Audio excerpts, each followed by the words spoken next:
Hey friends, what do you do when life takes a turn you didn't plan for? When the path ahead feels foggy and you can't see what's next? I've been there more times than I can count. And what I've learned is this: sometimes the detours are part of the plan. Today we're talking about what it really means to trust God's timing when you can't see the way forward. But first, welcome to Graceful Growth in Midlife, the podcast where we explore faith, heal, health, and purpose in this season of our lives. I'm Teresa, and each week we'll explore, learn, reflect, and work towards growing with grace.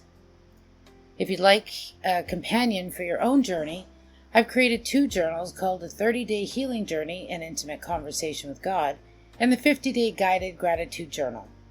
You'll find the links below in the show notes. All right, let's dig in. So, welcome back, and thank you for joining me again today. Before I dive in, I've got to tell you a story of what just happened, literally just happened. So I'm upstairs, I'm in my room, minding my business, doing my exercises. I was going to do that, and then I was going to come and record this podcast, and all of a sudden my daughter is screaming from the downstairs, the main floor. And I'm like, what the heck, right? So I get up and I go down to see what's wrong, and apparently when she walked in the door, 2 birds flew in with her. I'm like, seriously, how do I get birds out of my house? And she is terrified of birds, so that didn't help. She was no use. So I just spent the last, half an hour managing to get 1 bird out, and the other bird is still hidden behind my credenza in my dining room. So I guess I'll try and get him again tomorrow. I don't know what else to do. He's defiant too. I'm poking him with a stick and he's ignoring me. He's just like, you know what you can do, lady. So anyway, I thought that was kind of funny. Part of my day. All right, let's get into this. So today I want to talk about trusting God when you can't see the plan or the path. I'm pretty sure we've all been in a situation where things happen and we're left wondering why it happened, or even worse, why did God let it happen? It could be a need for money or a loss of a job. You prayed for answers but heard nothing. This detour could be for a reason, and he might just be closing doors so he can open bigger and better doors. But first, we need to stop and listen and grow our faith. I can tell you one of my biggest no trust, lack of faith zones with God was money. We struggled for years. I prayed, and because nothing happened when I thought it should happen, I got mad and assumed he wasn't there for me. But now if I look back, he did always come through. We ended up in some way having the money we needed, but in my own anger and bitterness, I just couldn't see it at the time. Even years later, when I went through that amazing transformation I told you about in my first few episodes, I trusted God in almost every way but with my finances. Until one day. After I moved back home and was settling in with the kids, I was suddenly faced with the harsh reality. I had no idea how I was going to pay the rent. Let's step back a bit for context, shall we? I moved back home with no job and no house. We moved in with my brother, making it 5 people in a 1-bedroom, 800 square foot condo. Can you imagine? Never mind the fact that we were crammed, I didn't want to be a burden on my brother, so I set out to find a house for me and the kids. I called around everywhere until one point I had inadvertently called a real estate agent who happened to be working with rentals. Coincidence? She was amazing, drove us around from house to house until we found the perfect one. Now understand, I didn't have a job, but the thought never really crossed my mind, if I'm honest. I actually just kind of expected it would work out as it should. And in the kitchen, you could see probably 50 business cards on the kitchen counter, which meant there were a ton of people looking to snatch this house. Even the price was cheap considering what I was getting. Thankfully, though, God decided it was going to be my house, and the owners picked me because they had a good feeling. How's that for a miracle? I was so excited. Coming back around, and about a month after we moved in, I had been looking for work, but also had a small web design business that I was still working on. I remember the day before the rent was due. I was a bit panicked, sort of, but something in me was also like full of peace. Somehow I knew I'd be okay.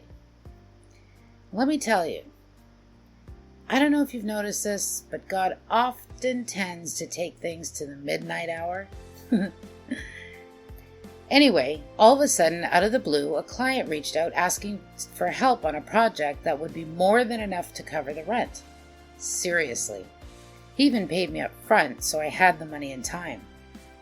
I think that was the moment where I truly trusted him with my finances, and to this day, there may be other areas in my life where I still kind of feel like I doubt him once in a while, but money is not one of them. I always have more than enough, and I really actually do. So you see, when God puts a plan in place, like helping me lose 100 pounds and moving back home, there's so much more to that story I'm going to share with you one day. It's just such an amazing story. But anyway, he's not going to let a little thing like money stop what he has in store. These past few years, I felt the fog, the silence again, but something in me kept pushing through and believing something is planned for my next stage in life. Now, don't get me wrong, there were moments of doubt, angry conversations with God, sometimes all-out crying matches, but you know what? The next morning, I always felt better. I felt strong, and I'm back to believing and trusting in Him. We are human and need to remember that God doesn't expect us to be perfect. And just because we love Jesus and do our best to walk the good path, He knows we will have our moments, and He wants us to share how we feel. He wants us to come to Him with everything.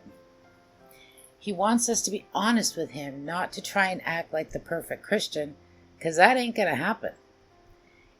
Everything I've gone through, spent time on, and focused on has brought me here with you. I don't know what actually lies ahead, what He has planned, but I know He will reveal His plan in baby steps when He feels I'm ready for the next step. We are all impatient, and especially today, we want everything to happen yesterday. But if you are in that silence, realize that there is something you are meant to learn. You are meant to grow, both personally and in your relationship with Him. He's not testing you, but because He can see your future, He knows when you are ready for every step of His plan. So friends, bottom line, don't get discouraged. Don't beat yourself up thinking He doesn't care. Instead, talk to Him honestly and listen for His reply. Okay, let's move into our daily study from this time, day 6 of the 30-day healing journey and intimate conversation with God, the power of prayer and connection. Okay, so our verse is, "Then you will call on me and come and pray to me, and I will listen to you. You will seek me and find me when you seek me with all your heart." Jeremiah 29:12 and 13. Prayer is an intimate moment with God, and like good relationships, it takes both parties to carry on a meaningful conversation. When you pray, you are speaking to God directly, asking Him for help, telling Him how you feel, and thanking Him for everything He has done for you. At the same time, you should be open to listen and hear His voice, feel His presence, and allow Him to show you His love. This is the perfect way to end today's episode. It opens you up to connecting with Him, to learn and find out what steps He wants you to take next. So, the next step is the prayer. God, teach me to lean on you in prayer, to pour out my heart and listen for your voice. So without thinking, write down your first thoughts that come to mind when you speak these words. It could be a word, it could be 2 pages. Just write down whatever you're feeling. And then the first prompt is set aside a specific time for prayer today. Start with a simple prayer like, "God, hear my heart and speak to me today." Tell Him how you feel and what you need and why you may be hesitant to speak with Him directly. Have you ever examined that? Is that an issue in your life? And then second one is listen for God's voice by staying silent for a few minutes, allowing space for His peace. Allow the Holy Spirit to guide your understanding and interpretation of what God wants you to know and hear. Okay, and then the gratitude prompt is something beautiful I saw today was. So thank you for joining me today on Graceful Growth in Midlife. I'm excited to get started and get to know you guys better. If this episode encouraged you, please subscribe and share it with a friend who might enjoy the show as well. And if you'd like to go deeper, consider my companion journals, the 30-day healing journey and intimate conversation with God, and the 50-day gratitude journal, which I believe are powerful tools to get you on your own journey. Also, don't forget to grab your free copy of 7 Days of Healing in Midlife. It's a short downloadable journal that'll kickstart your own journey right off the hop. I will put all the links down in the show notes. So that's a wrap for today. Have a great week. And coming up next, we're going to explore what renewal looks like in midlife and how small life-giving habits can help you feel stronger, clearer, and more hopeful. So be sure to come back. Can't wait to see you. Have a great week. Bye-bye.